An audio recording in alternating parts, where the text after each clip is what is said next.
Hello friends, यशर Sharma academy में आप लोगों का स्वागत है। तो हम लोग पढ़ रहे थे संसद, ठीक है। तो संसद में क्या क्या पढ़ चुके थे, तो उसकी महत्वपूर्ण संशोधन तक पढ़ चुके थे, ठीक है। लोकसभा, राज्यसभा, ये सब पढ़ चुके थे। अब इसमें पढ़ेंगे कि संसद का दिन कैसा जाता है। संसद में दिन जो होता है, प्रश्न, ये जो होता है प्रश्नकाल।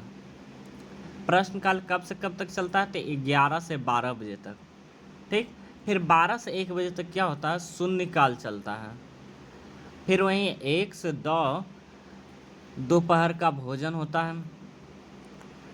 फिर क्या होता है, 2 से लगातार देखा जाए 5 तक जो है राज्यसभा के शाम 5 बजे तक क्या होता है, शुक्रवार को अंतिम 2.5 घंटे गैर सरकारी सदस्यों का कार्य के लिए आरक्षित किया जाता है।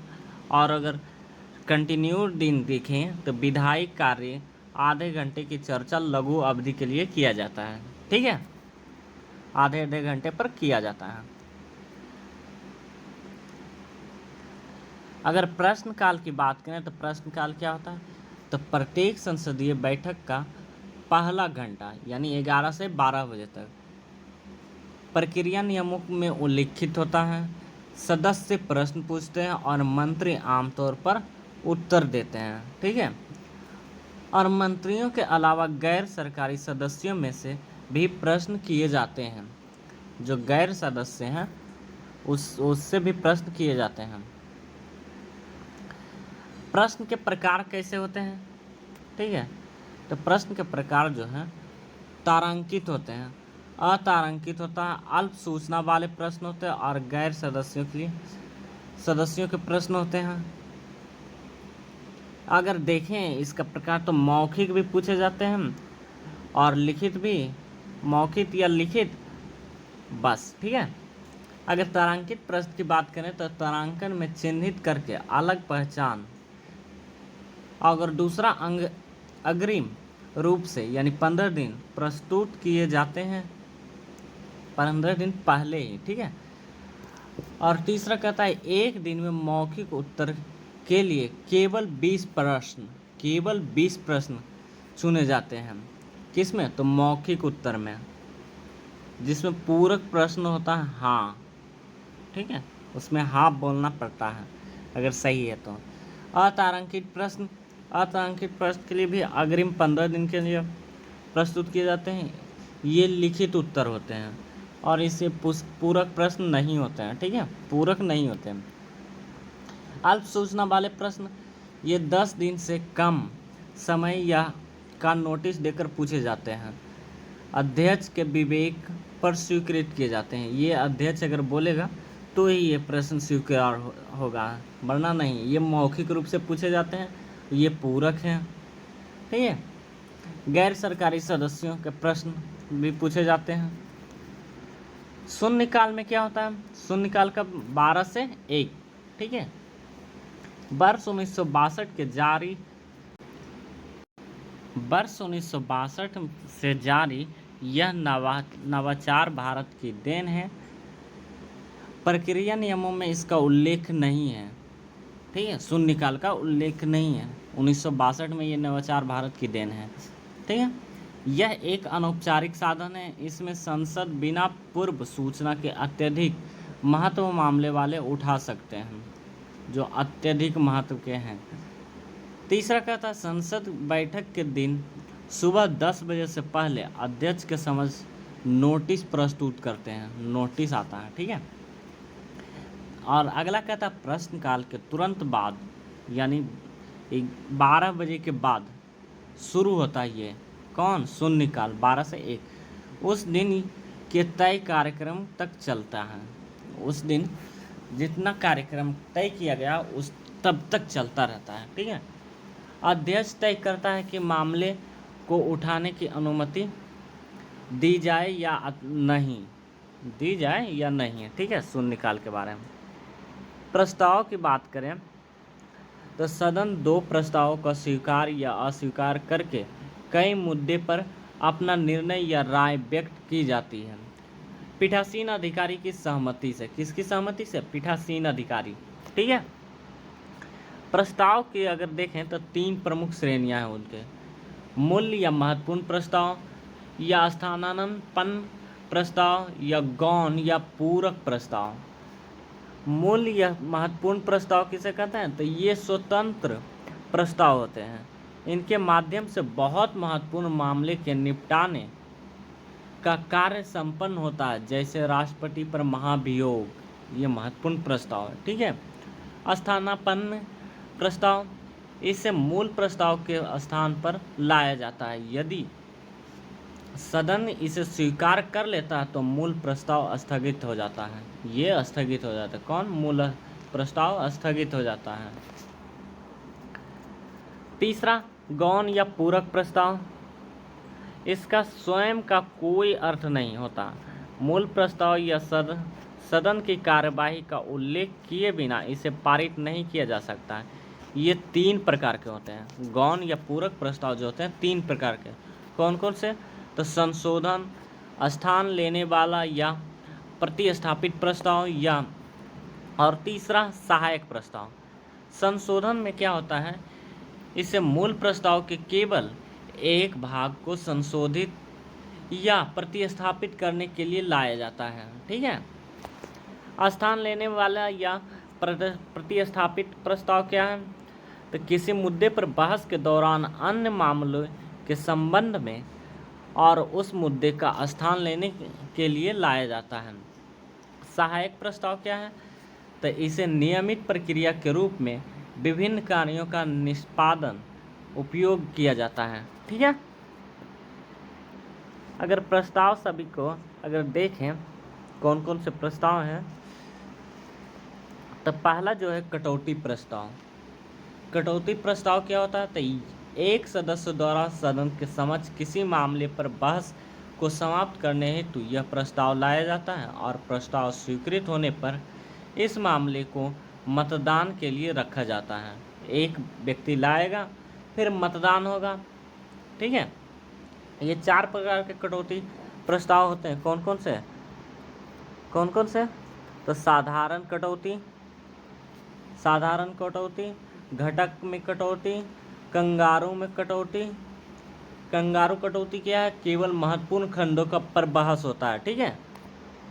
गिलोटीन कटौती, ये क्या है होता है? तो जब किसी विधेयक या संकल्प के किसी भाग पर चर्चा नहीं हो पाती तो मतदान से पहले उस पर चर्चा के लिए यह प्रस्ताव रखा जाता है। ठीक है। विशेषाधिकार प्रस्ताव क्या है? तो विशेषाधिकार प्रस्ताव जो है किसी मंत्री द्वारा संसदीय विशेषाधिकारों का उल्लंघन से संबंधित है। इसे किसी सदस्य द्वारा पेश किया जाता है, मतलब किसी भी सदस्य के द्वारा पेश किया जाएगा जब सदस्य को लगता है कि किसी मंत्री ने सही तथ्यों को प्रकट नहीं करके या गलत सूचना देकर सदन के विशेषाधिकारों का उल्लंघन किया हो। ठीक है। कोई भी व्यक्ति गलत सूचना देकर उल्लंघन करेगा तो ये विशेषाधिकार प्रस्ताव आएगा। इसका उद्देश्य संबंधित मंत्री को निंदा करना है, यानी निंदा करेगा उस मंत्री की। ध्यानाकर्षण प्रस्ताव क्या है? तो ध्यानाकर्षण प्रस्ताव जो है सदन में कोई सदस्य की तत्काल लोक महत्व के मामले पर मंत्री का ध्यान आकर्षित करने के लिए इसका उपयोग किया जाता है। इसके माध्यम से उस मामले पर मंत्री से एक आधिकारिक बयान की मांग की जाती है। ठीक है। दूसरा कहता है यह संसदीय प्रक्रिया से संबंधित भारतीय नवाचार है। यह वर्ष 1954 में अस्तित्व में आया है, 1954 से अस्तित्व में है। ठीक है। इसकी प्रक्रिया नियमों में उल्लेख किया गया है। ध्यानाकर्षण प्रस्ताव का उल्लेख है। ठीक है। अगला है स्थगन प्रस्ताव। स्थगन प्रस्ताव क्या है? तो अत्यधिक आवश्यक लोक महत्व के किसी निश्चित मामले की ओर सदन का ध्यान आकर्षित करने के लिए इसमें 50 सदस्यों का समर्थन आवश्यक होता है। राज्यसभा में नहीं प्रस्तुत किया जाता। किस में प्रस्तुत किया जाता है? तो लोकसभा में। चर्चा कम से कम 2.5 घंटे तक चलनी चाहिए स्थगन प्रस्ताव का। ठीक है। इस प्रस्ताव के लिए शर्तें क्या हैं? तो एक से अधिक मामले नहीं होना चाहिए। वर्तमान घटनाओं के किसी महत्वपूर्ण विषय को ही उठाया जा सकता है, न कि साधारण महत्व के विषयों को। दूसरा कहता विशेषाधिकार के प्रश्न को नहीं उठाया जा सकता। किसी ऐसे विषय पर चर्चा नहीं किया जा सकता जिस पर उसी सत्र में चर्चा की जा चुकी हो। चौथा कहता किसी ऐसे मामले पर चर्चा नहीं की जा सकती जो न्यायालय के विचाराधीन हो। ठीक है। और पांचवा कहता किसी पृथक प्रस्ताव के माध्यम से उठाया जा सकने वाले प्रश्न को उठाने की अनुमति नहीं होती है। ठीक है। अविश्वास प्रस्ताव क्या है? तो आर्टिकल 75 इसका है, मंत्रिपरिषद सामूहिक रूप से लोकसभा के प्रति उत्तरदायी होगी। प्रस्ताव के समर्थन में 50 सदस्यों की सहमति अनिवार्य है। लोकसभा अविश्वास प्रस्ताव पारित करके मंत्रिमंडल को हटा सकते हैं। इसे संविधान में उल्लेख नहीं है। ठीक है। अविश्वास प्रस्ताव जो है संविधान में उल्लेख नहीं है। विश्वास प्रस्ताव क्या होता है? तो खंडित जनादेश की उभरती स्थितियों में परिणाम स्वरूप बनी त्रिशंकु संसद अल्पसंख्यक सरकारों और गठबंधन सरकारों से निपटने के लिए नया प्रक्रियात्मक उपकरण है। कौन? अब विश्वास प्रस्ताव सदन के पटल पर अपना बहुमत साबित करने के लिए राष्ट्रपति की मांग पर प्रस्तुत किया जाता है। यदि विश्वास प्रस्ताव अस्वीकृत हो जाता है तो इसके परिणाम स्वरूप सरकार गिर जाती है। ठीक है। धन्यवाद प्रस्ताव क्या है? प्रत्येक आम चुनाव के बाद प्रथम सत्र और प्रत्येक वित्तीय वर्ष के पहले सत्र को राष्ट्रपति संबोधित करता है। दूसरा, अपने संबोधन में राष्ट्रपति पूर्ववर्ती वर्ष और आगामी वर्षों में सरकार की नीतियां एवं कार्यक्रम का उल्लेख करता है। ठीक है। तीसरा, इस अभिभाषण पर संसद के दोनों सदनों में धन्यवाद प्रस्ताव नामक प्रस्ताव पर चर्चा होती है और प्रस्ताव पर मतदान होता है। ठीक है। अगला, इसका सदन में पारित होना आवश्यक है, नहीं तो इसका तात्पर्य सरकार को पराजित होना है। ठीक है। धन्यवाद प्रस्ताव आवश्यक है। अगला, अनियत दिवस प्रस्ताव। ठीक है। ये क्या कहता है? इसे अध्यक्ष द्वारा प्रस्तुत किया जाता है, परंतु इस पर चर्चा के लिए कोई तिथि निर्धारित नहीं करता। ठीक है। कोई भी तिथि निर्धारित नहीं होता। विलंबकारी प्रस्ताव क्या है? तो किसी विधेयक या प्रस्ताव, संकल्प आदि पर जारी बहस का स्थगन प्रस्ताव है। सदन के विचाराधीन किसी कार्य की प्रगति को धीमा करने अथवा विलंबित करने के लिए प्रस्ताव है। तीसरा, किसी सदस्य द्वारा किसी प्रस्ताव के पेश होने के बाद किसी भी समय लाया जा सकता है। कौन? विलंबकारी प्रस्ताव। ठीक है। अब देखते हैं निंदा प्रस्ताव और अविश्वास प्रस्ताव में क्या अंतर है। ठीक है। तो निंदा प्रस्ताव में क्या होता है? इसे स्वीकार करने का कारण बताना अनिवार्य है, और इसमें क्या होता है? इसका स्वीकार करने का कारण नहीं अनिवार्य है। ठीक है। निंदा में क्या होता है? मंत्री और मंत्रियों के समूह या पूरे मंत्रिपरिषद के विरुद्ध लाया जाता है, और इसमें क्या होता है? अविश्वास प्रस्ताव में केवल पूरे मंत्रिपरिषद के विरुद्ध लाया जाता है। निंदा प्रस्ताव मंत्रिपरिषद के कुछ नीतियां या कार्यों की निंदा करने के लिए लाया जाता है, और अविश्वास प्रस्ताव मंत्रिपरिषद में लोकसभा के विश्वास के निर्धारण हेतु लाया जाता है। ठीक है। निंदा प्रस्ताव में पारित होने पर मंत्रिपरिषद को त्याग देना आवश्यक नहीं है, लेकिन अविश्वास प्रस्ताव में पारित होने पर त्यागपत्र देना पड़ता है। ठीक है। यही अविश्वास प्रस्ताव और निंदा प्रस्ताव में अंतर है। ठीक है। औचित्य का प्रश्न क्या है? तो सदन द्वारा समान प्रक्रिया नियमों का पालन नहीं करने पर कोई सदस्य औचित्य प्रश्न के माध्यम से सदन का ध्यान आकर्षित कर सकता है। असाधारण साधन है क्योंकि यह सदन की कार्यवाही को स्थगित कर देता है। इसमें बहस की अनुमति नहीं होती है। सदन के नियमों को विनियमित करने वाले प्रक्रिया नियमों अथवा अन्य अनुच्छेदों की व्याख्या व परिवर्तन से संबंधित है। अब आधे घंटे की चर्चा की बात करें तो आधे घंटे की चर्चा क्या हो, तो पर्याप्त लोकसभा के महत्व के मामले में चर्चा के लिए, ठीक है। ऐसी चर्चा के लिए अध्यक्ष सप्ताह में 3 दिन निर्धारित कर सकता है। इसके लिए दिन सदन में कोई औपचारिक प्रस्ताव या मतदान नहीं होता है। अब बात करते हैं अल्पकालिक चर्चा की। अल्पकालिक चर्चा क्या है, तो इसे 2 घंटे की चर्चा भी कहते हैं, क्योंकि इस तरह की चर्चा के लिए आवंटित समय 2 घंटे से अधिक नहीं होनी चाहिए। अविलंबनीय लोक महत्व के विषयों पर चर्चा की जाती है। ऐसी चर्चा के लिए अध्यक्ष सप्ताह में 2 दिन आवंटित कर सकता है। इसके लिए सदन में कोई औपचारिक प्रस्ताव या मतदान नहीं होता, ठीक है। विशेष उल्लेख की बात करें तो कोई मामला जो औचित्य प्रश्न, आधे घंटे की चर्चा आदि का मुद्दा नहीं है, उसे राज्यसभा में विशेष उल्लेख के तहत उठाया जा सकता है। इसे लोकसभा के नियम 377 में सूचना कहा गया है, ठीक है। संकल्प की बात करें तो संकल्प जो है साधारण लोक महत्व है के मामले में की ओर सदन का सरकार के ध्यान आकर्षित करने के लिए होता है। ये 3 श्रेणियां हैं। गैर सरकारी सदस्यों का संकल्प, इसमें क्या होता है, एक गैर सरकारी सदस्य द्वारा पेश किया जाता है। इस पर चर्चा केवल हर दूसरे शुक्रवार एवं दोपहर की बैठक में ही होता है, ठीक है।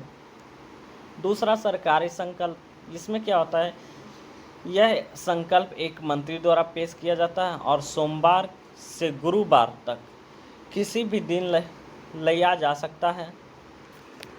सांविधिक संकल्प, इसे या तो गैर सरकारी सदस्यों द्वारा या मंत्री द्वारा लाया जाता है। यह संविधान के उपबंध तथा या संसदीय अधिनियम के तहत होता है, ठीक है। अगला कहता है सभी संकल्प मूल प्रस्ताव की श्रेणी में आते हैं, लेकिन यह अनिवार्य नहीं है कि प्रस्ताव सभी जो है मूल प्रस्ताव होंगे, ठीक है। यह अनिवार्य नहीं है कि सभी प्रस्ताव की सभा ही की स्वीकृति के लिए रखा जाएगा, जबकि सभी संकल्पों पर मतदान होना आवश्यक है। युवा संसद क्या है, ठीक है। युवा संसद, इसे 4ठे अखिल भारतीय भी सम्मेलन की सिफारिश पर प्रारंभ किया गया था। युवा पीढ़ी को संसद की कार्यवाही एवं प्रथा के अवगत कराता है। संसदीय कार्य मंत्रालय इस योजना को लागू करने के लिए राज्यों को आवश्यक प्रशिक्षण और प्रोत्साहन प्रदान करता है, ठीक है। संसद में विधायी प्रक्रिया, प्रत्येक सदन में हर विधेयक को समान चरणों से गुजरना पड़ता है। विधेयक कानून के लिए एक प्रस्ताव विधिवत अधिनियम होने पर यह एक अधिनियम या कानून बन जाता है, ठीक है। संसद में विधेयक, तो संसद में विधेयक देखें तो सार्वजनिक विधेयक और गैर सरकारी विधेयक क्या होता है, तो सार्वजनिक विधेयक एक मंत्री द्वारा पेश किया जाता है। गैर सरकारी जो है किसी भी सदस्य द्वारा पेश किया जा सकता है संसद के अलावा, संसद में मंत्री के अलावा, ठीक है। सार्वजनिक विधेयक सरकार की नीतियों को दर्शाता है और वहीं गैर सरकारी विधेयक जो है सार्वजनिक मामलों पर विपक्षी दल को दर्शाता है। और सार्वजनिक में तीसरा कहता है संसद द्वारा इसके पारित होने की पूरी संभावना होती है। और इसमें देखें गैर सरकारी में इसमें संभावना कम होती है। सार्वजनिक में देखें तो सदन द्वारा स्वीकृत होने का पर सरकार का त्यागपत्र देना पड़ सकता है, लेकिन गैर सरकारी में देखें तो इसे अस्वीकृत होने पर सरकार कोई प्रभाव नहीं पड़ता।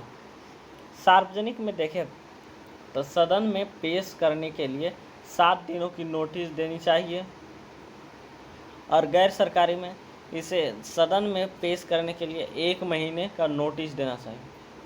सार्वजनिक विधेयक में यानी सरकारी विधेयक में विधि विभाग के परामर्श से संबंधित विभाग द्वारा प्रारूप तैयार किया जाता है, और गैर सरकारी में प्रारूप तैयार करने की जिम्मेदारी संबंधित सदस्यों की होती है।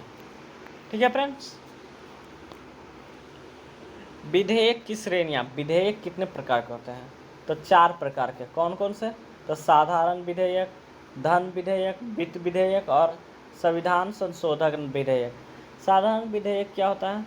तो वित्तीय विषयों के अलावा सभी विषय से संबंधित साधारण विधेयक हैं। धन विधेयक क्या है? करारोपण, सार्वजनिक व्यय आदि जैसे वित्तीय मामलों से संबंधित होता है। वित्त विधेयक क्या है? तो वित्तीय मामलों से संबंधित होता है। और संशोधन विधेयक क्या है? तो संविधान के उपबंधों में संशोधन से संबंधित होता है।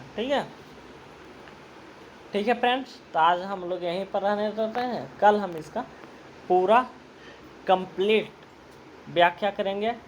साधारण विधेयक क्या है, धन विधेयक क्या है, वित्त विधेयक क्या है और संविधान संशोधन विधेयक क्या है। ठीक है फ्रेंड्स, तो आज हम लोग यहीं पर रहने देते हैं। हमारे चैनल को लाइक करें और सब्सक्राइब करें और शेयर करना ना भूलें। ठीक है फ्रेंड्स, एस आर शर्मा।